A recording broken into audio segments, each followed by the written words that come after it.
Terima kasih Anda masih bersama kami di Sapa Indonesia Pagi. Saudara masih membahas soal bagaimana otak-atik di Pilkada ini setelah pasca putusan Mahkamah Konstitusi yang mengubah soal ambang batas syarat pencalonan yang kemudian bisa menjadi angin segar lah istilahnya kepada PDI Perjuangan yang sebelumnya tampaknya kok bisa nggak ya gitu ya majukan calon gubernur begitu untuk di wilayah Jakarta khususnya. Tapi dengan adanya putusan MK ini tentu saja bisa memuluskan PDI Perjuangan untuk bisa mencalonkan gubernur untuk Jakarta. Masih membahasnya bersama dengan Seno Bagoskoro dari PDI Perjuangan, kemudian ada Bung Doli Kurnia dan juga Mas Jayadi Hanan. Melanjutkan tadi kalau katanya Mas Jayadi mengatakan kalau hitung-hitungan di atas kertas untuk berpeluang menang menjadi lawan yang sepadan, untuk lawan yang sepadan Ridwan Kamil dan juga Suswono ini komposisinya adalah Anies Baswedan dan juga calon wakil gubernurnya dari kader PDI Perjuangan. Taruhlah dikatakan tadi Mas Jayadi mengatakan ada nama yang kemudian mencuat adalah Mas Hendra Prihadi begitu ya, Mas Hendi begitu. Nah kalau dari PDI Perjuangan sendiri sudah ada hitung-hitungan semacam ini, Mas Seno? Iya pasti Mbak, artinya kan skenario atau simulasi-simulasi pasangan calon itu sudah kita dalami bahkan sebelum ada putusan MK yang keluar. Karena prinsipnya sebelum kemarin kami masih terus optimis bahwa kami akan mampu mengajukan pasangan calon sendiri di luar nama yang sudah beredar sejauh ini sebagai poros yang anti mainstream, itulah kepercayaan dan keyakinan politik kami beberapa minggu terakhir. Kami percaya bahwa di detik-detik akhir akan ada terobosan, maka nama-nama itu kami simulasikan, termasuk misalnya ada yang muncul dari arus bawah, ada Pak Anies dan Pak Rano Karno, ada Mas Hendi muncul, termasuk tentu saja Pak Ahok sebagai kader yang secara survei elektoral juga angkanya selalu cukup tinggi. Kami tentu saja melakukan simulasi dan mendalami nama-nama itu. Jadi sekarang ini tinggal mengambil momentum yang tepat, timing yang paling pas untuk bisa mengumumkan. Pada dasarnya kami pun hingga hari ini sebelum janur melengkung nanti di tanggal 29 Agustus, kami masih terus membuka ruang komunikasi, membuka peluang untuk melakukan kerjasama politik dengan partai-partai politik di luar kami. Meskipun nanti apabila PKPU-nya sudah diterbitkan, kami bisa melenggang sendiri. Tetapi kami tetap ingin kalau misalnya ada kawan-kawan partai politik lain yang mau bekerja sama, tentu kami sekarang juga sangat terbuka sebagaimana kami ingin untuk bisa menyediakan opsi terbaik bagi masyarakat. Selain berkomunikasi dengan kawan partai politik, apakah juga PDI Perjuangan juga berkomunikasi dengan calon-calon potensial? Salah satunya adalah yang kita tahu calon potensial yang populer betul di Jakarta adalah nama Anies Baswedan. Benarkah demikian? Ya pasti secara informal kita membangun terus komunikasi termasuk dengan Pak Anies Baswedan, dengan beberapa kader-kader senior partai yang memang ditugaskan untuk melakukan komunikasi dan penjajakan, itu juga terjadi komunikasinya. Apalagi kalau bicara pilpres, kita di pilpres kemarin juga secara informal juga banyak bicara, gitu, karena banyak concern yang sama dari kami dengan Pak Anies tentang misalnya menjaga demokrasi tetap berkualitas, tentang melawan NKK, nepotisme, kolusi korupsi. Secara informal, Mas Seno, secara informal sudah berkomunikasi dengan Mas Anies. Tapi bagaimana secara formalnya begitu? Karena ada juga yang mengatakan kalau Mas Anies mau begitu ya harus dimerahkan dulu menjadi kader partai begitu. Benarkah demikian? Ya, komunikasi formal itu terjadi nanti kalau sudah melampaui tahapan-tahapan yang dilalui melalui kesepakatan informal. Jadi ini tentu saja percakapan informal dengan semua pihak kita lakukan dan saya rasa partai-partai politik manapun juga melakukan itu dengan tokoh-tokoh potensial yang masuk ke dalam radar penjajakan. Dan Pak Anies kita tahu memang namanya salah satu yang sangat sering dibicarakan di Jakarta bersama dengan setidaknya dua nama lain, Pak Ahok kemudian Pak Ridwan Kamil. Jadi itu ekspresi warga Jakarta yang harus kita hargai. Tapi benar nggak kalau memang syaratnya ketika mau dimajukan Mas Anies ini harus kader dulu. Kalau kata Pak Komarudin Watubun mengatakan tidak mau dihianati, Anies harus jadi kader PDIP dulu jika mau maju di Pilgub Jakarta. Benar nggak ini? Ya, kami bicara tentang keanggotaan partai itu saya rasa adalah bagian dari kesukarelaan masing-masing orang. Apalagi PDI Perjuangan ini komitmennya adalah berbasis nilai. Jadi bukan persoalan semata-mata kesetiaan. Mas Eno? Mas Eno? Membedakan kan? Ya. Ya, silahkan Mas Eno. Terima kasih Mbak Adisti. Jadi kalau bicara PDI Perjuangan, ini kesetiaannya pada gagasan dan nilai, pada ide, bukan semata-mata pada orang per orang. Sehingga saat mau bergabung dengan kami, kesukarelaannya ini dibangun dari komitmen atas kesamaan gagasan. Tapi ada informasi trauma nih, takut dihianati lagi nih, makanya harus jadi kader dulu lah gitu. Ya, karena itu bicara tentang ketidaksamaan secara prinsip-prinsip ide, secara komitmen kebangsaan, tentang bagaimana membicarakan tentang janji yang dibangun bersama. Jadi itu perjalanan panjang sejarah kami memang seringkali berada di fase sejarah yang akhirnya mengalami situasi-situasi seperti itu. Tetapi saat bicara masa depan, apalagi masa depannya sangat dekat di pilkada saat ini, tentu kita tidak ingin pengkhianatan terhadap komitmen, pengkhianatan terhadap nilai itu terjadi lagi. Maka siapapun calonnya kami harapkan bisa melakukan komitmen terhadap nilai-nilai yang memang kita yakini bisa kita sepakati bersama. Tidak terkecuali siapapun. Oke, jadi jangan sampai berkhianat dengan komitmen yang sudah dibangun sejak awal begitu ya. Oke, saya termasuk juga komunikasi yang sudah dilakukan secara informal bersama dengan Anies Baswedan dan juga kawan partai politik lain begitu ya. Kalau dari Koalisi Indonesia Maju? Ya, kalau kawan partai politik lain saya rasa memang semuanya punya platform sendiri. Tetapi bicara tentang pilkada ini kita bicara tentang how to govern juga. Bagaimana memimpin yang baik 5 tahun ke depan, bukan hanya how to win.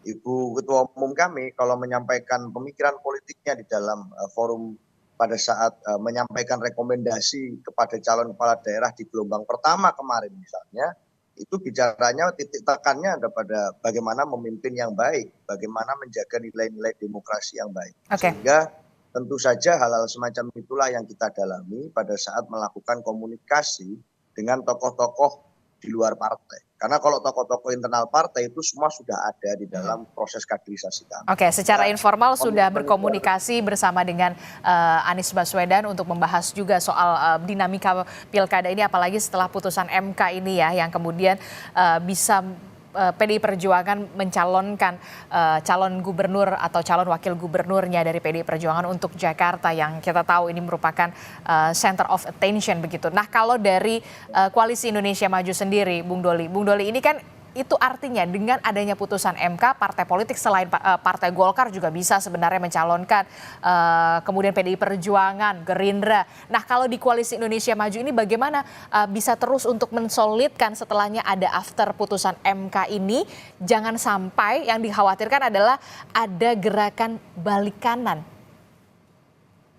Ya, seperti yang juga saya sering sampaikan, dan itu yang menjadi koridor bagi Partai Golkar ya. Dalam menghadapi pilkada ini sebenarnya ada 2 prinsip. Yang pertama adalah bagaimana kita bisa mencalonkan pasangan itu, apakah itu dari kader kita atau kemudian dari teman-teman Koalisi Indonesia Maju, itu punya potensi untuk menang. Itu pertama. Jadi judul besarnya itu adalah menang. Kemudian yang kedua adalah sebisa mungkin kita menjaga harmonisasi, komunikasi ya, yang selama ini sudah terbangun sesama bagian dari Koalisi Indonesia Maju. Nah, jadi sebetulnya dengan ada putusan Mahkamah Konstitusi ini, 2 prinsip ini tidak terlalu banyak berubah. Apalagi kita kan Golkar sebetulnya sudah tinggal sedikit lagi ya kita putuskan ya. Tinggal sekitar 6 atau 7 di provinsi dan kemudian ada tinggal 110 lagi ya untuk kabupaten kota. Nah, dan itu dalam nanti mengambil keputusan yang sisa itu tetap memegang prinsip itu. Jadi sebenarnya dalam Koalisi Indonesia Maju, apakah ada putusan ini atau tidak, saya kira kami tetap dalam proses, dalam prinsip yang tadi itu, bagaimana kita mendorong supaya calon-calon kita punya peluang untuk menang. Yang kedua, sebisa mungkin kita menjaga harmonisasi kebersamaan dengan teman-teman Koalisi Indonesia Maju. Oke, jadi bisa dipastikan tidak ada gerakan balik kanan dari partai politik yang tergabung dalam Koalisi Indonesia Maju ini sudah terkunci begitu ya, solid ya?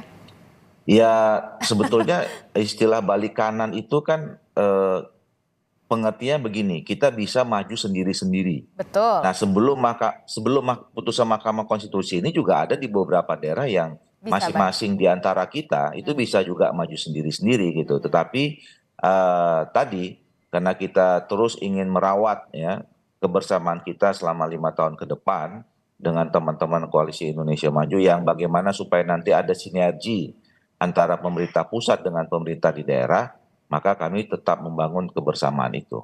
mhm. Oke, dipastikan bisa tetap solid walaupun memang setelah ada pasca putusan MK ini partai politik bisa mencalonkan begitu ya Ya, paslon cagup ataupun cawagup begitu. Tapi untuk untuk Kim sendiri sudah dipastikan ini tetap solid begitu, tidak ada soal balik kanan dan segala insya macamnya. Allah. Oke, walaupun nanti ada dinamikanya gitu potensinya sudah diantisipasi soal Ya, ini. dinamika itu pasti ada dan selama ini juga terjadi seperti itu.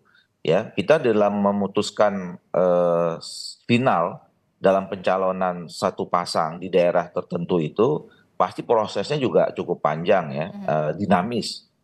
Karena itu seperti juga yang sering saya katakan, tidak semua daerah itu sama atau bisa dijiplak ya konstelasi nasional dengan konstelasi atau konfigurasi politik di daerah. Oke. Nah, ini yang kemudian nanti membuat di daerah itu menjadi dinamis. Tapi alhamdulillah pengalaman kita selama ini ya sampai sebelum keluarnya putusan Mahkamah Konstitusi ini, alhamdulillah kami bisa dapat titik temu ya, Mhm, ketemu solusinya. mhm. Ya, tetap tadi itu bagaimana kami bisa mendorong calon kami tetap menang, yang kedua menjaga keharmonisan. Nah, menjaga keharmonisan ini juga kami juga memahami ada di beberapa daerah yang bisa bersama-sama, Mhm. ada yang juga di daerah lain yang belum tentu bisa sama-sama. Oke, Itu karena sudah memang menjadi menjaga kesepahaman kita. keharmonisan apalagi partai politik yang ada di Koalisi Indonesia Maju ini tidak sedikit ya, Bung Doli ya. Betul, Oke, itulah betul. yang kemudian menjadi tantangan tentu saja untuk Koalisi Indonesia Maju. Jangan sampai kemudian dengan adanya putusan MK ini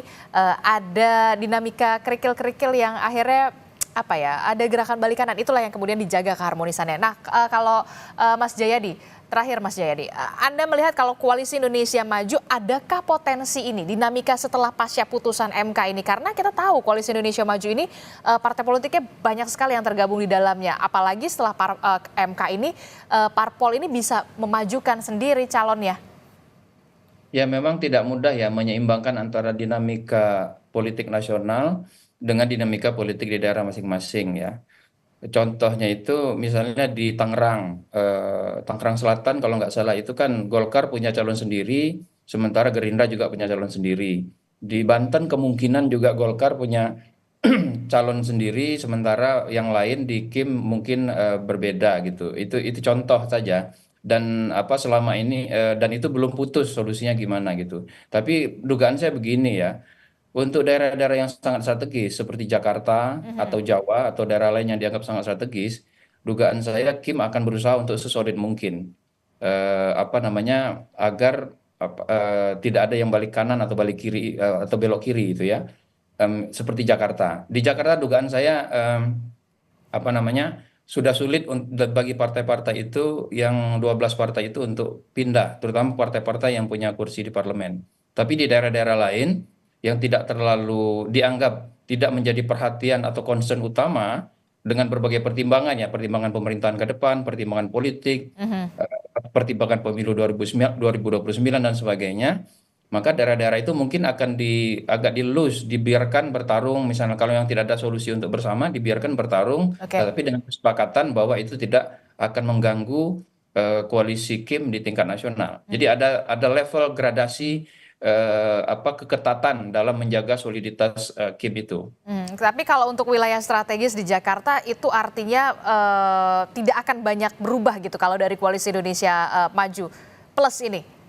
Ya, dugaan saya sementara ini begitu karena apa namanya, katakanlah misalnya PKB lalu balik lagi mau mencalonkan Anies gitu. Ya. Tapi kan itu ada konsekuensi. Konsekuensinya misalnya di Kim di tingkat nasional gitu kan. Demikian juga dengan Nasdem atau PKS juga begitu kan. Jadi konsekuensi itu kalau dia menyangkut tidak hanya di daerah yang bersangkutan, tapi juga terkait dengan tingkat nasional, maka itu menjadi sulit bagi partai-partai itu untuk pindah. Tapi di daerah-daerah yang dianggap tidak terlalu tidak sestrategis Jakarta misalnya, apa saya kira Kim bisa membuat kesepakatan bahwa untuk daerah-daerah tertentu diberi ruang untuk saling bertarung di antara sesama anggota Kim atau kader-kader yang ada dari partai-partai yang ada di Kim. Jadi dengan kesepakatan yang sifatnya bertingkat seperti itu, soliditas bisa dimaknai secara lebih luas. Oke, konsekuensi nasional semacam apa yang kemudian harus dielaborasi lagi ini soal Kim Misalnya plus begini, ini? misalnya saya perjelas, misalnya begini, Nasdem masuk ke Kim masuk kan Nasdem itu masuk ke Kim Aha. menjadi Kim Plus. Saya kira ini dugaan saya ya, salah satu syaratnya adalah Nasdem tidak nyalonin Anies di Jakarta, Oke. kayak gitu. Nah itu berarti kalau misalnya Nasdem balik kanan mau nyalonin Anies lagi, maka posisi dia yang sudah diterima dan dideklarasikan atau disampaikan oleh Pak Prabowo di Kim itu akan dievaluasi lagi, kan gitu. Demikian juga dengan PKB. Kalau PKB kemudian balik lagi ke mencalonkan Anies di Jakarta, maka posisi dia yang tampaknya sudah diterima di Kim untuk koalisi di pemerintahan ke depan mungkin akan dievaluasi lagi. Nah, yang masih menjadi pertanyaan memang PKS. Apakah PKS rela misalnya apa namanya tidak menjadi bagian di Kim di tingkat nasional karena misalnya dia balik lagi mencalonkan Anies itu masih bisa jadi pertimbangan jadi itu yang masih harus dicermati ke depan paling-paling yang mungkin itu muncul dari PKS mungkin ya Oke, tapi Anda melihat peluangnya bagaimana untuk PKS sendiri? karena PKS sudah diberi apa namanya Jatah posisi Cawagup. sebagai cawagup saya kira itu juga cukup mengikat PKS untuk tidak pindah. Oke.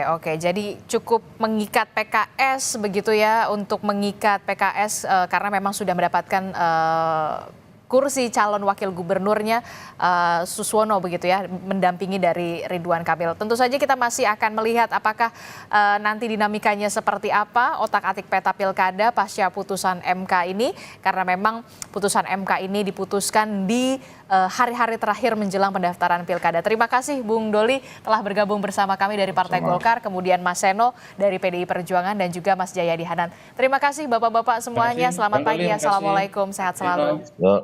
Kalau Jaya